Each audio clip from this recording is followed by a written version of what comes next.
미국 우선주의에 따라 외교 안보에 있어서도 상당한 변화가 예상됩니다.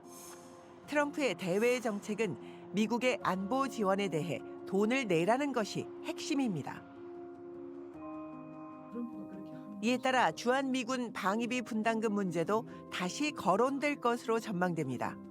바이든 정부도 그 정책을 그대로 밀고 나갔어요. 한미 방위비 분담 협상 대표셨을 당시가 네, 2008년이었죠. 그렇죠. 그 당시에 한국 정부가 내고 있던 것은 한 7천 몇백억.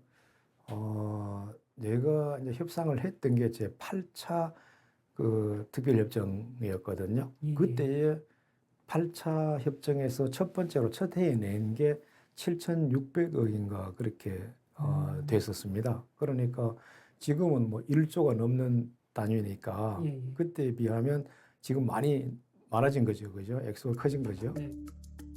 실제 방위비 분담금은 주한미군 감축 이슈가 있었던 2005년 6차 협정을 제외하고 매번 증액돼 왔습니다. 우리 국방비가 GDP의 2.5% 정도 네. 지금 되고 있거든요. 그 2.5% 안에서 한 네. 그중에 한 10분의 1 정도가 10분의 1 정도를 이제 우리가 한미 방위비 분담금으로 그 정도 이제 제시를 규모가 하고, 그 정도죠. 따지고 보면 대략 국방 예산의 한 10% 정도 돼요. 허나 트럼프 1기 행정부는 그 정도론 만족하지 않았습니다. 세계 10위권의 경제 대국인 한국이 비용을 더 내야 한다는 겁니다.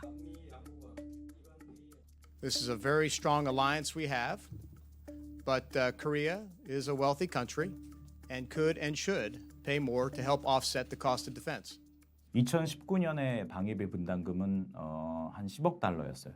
그러니까 1조 300억 원 정도였거든요. 그걸 이제 트럼프 대통령이 5배로 인상을 해달라 50억 달러를 불렀던 거죠.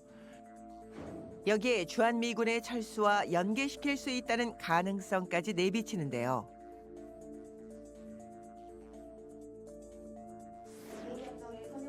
무리한 요구로 협상은 장기간 교착됐고 양국은 바이든 정부가 출범하고서야 마무리됩니다.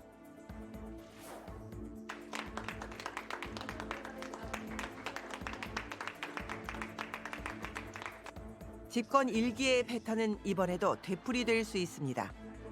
이번 대선 과정에서 트럼프 대통령이 공언한 분담금은 100억 달러, 한화 14조에 달합니다.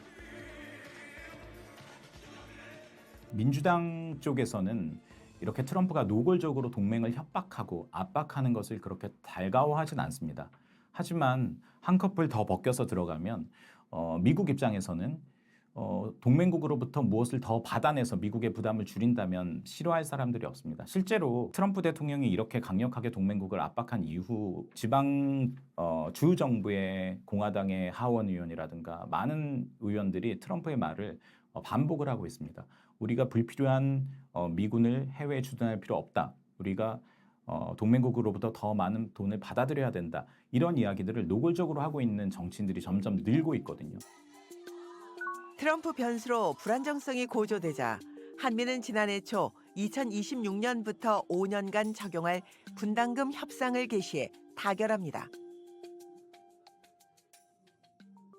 지금 가능한 한 합리적인 수준에서 타결할 수 있었으면 빨리 해서 법적의 안정성을 확보하는 것이 국익을 위해서 바람직하다는 판단 때문에 그렇게 했습니다. 우려되는 건 트럼프의 귀환으로 바이든 행정부와 체결한 이번 협정이 번복될 가능성이 있다는 점입니다.